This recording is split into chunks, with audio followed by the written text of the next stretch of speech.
Hi mga kachika! Kumusta kayo? Meron akong chika sa inyo.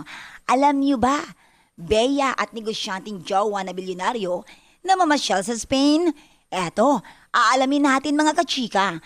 May nag-post sa social media tungkol sa isang mayamang negosyanteng si Vincent Co na nasa Spain daw ito kasama ang isang sikat na artista.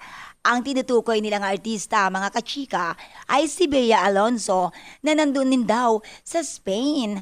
At eto pa, alam nyo, lumalabas ang tungkol sa di umano'y bagong karelasyon ng aktres. At alam nyo ba mga kachika, na pagtagni-tagni na mukha, magkasama nga ang dalawa na nagbabakasyon sa naturang bansa. Binanggit pa nga na nasa Andalusia, Spain itong si Vincent Co na ang ipinopost nito ay nasa lugar kung saan andoon din si Bea Alonso. At alam niyo ba mga kachika, kilala ng ilang taga-showbiz si Vincent Co na anak ng may-ari ng Pure Gold. Wow! Bigatin. At alam niyo ba, siya ang napabalitang sumundo ng chopper niya si Bea nang nagkasakit daw ito sa Siargao.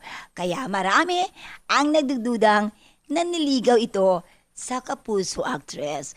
O ano kaya yun? Sinusundo pa ng chopper sa Siargao nung nagkasakit si Bea. O ano kaya yun? Ano sa tingin ninyo, mga kachika?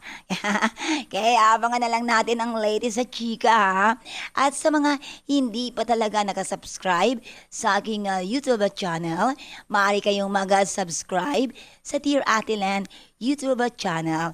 Thank you so much din sa palaging sumubaybay sa ating showbiz chika everyday. And the Ate Len, ti amo, I love you.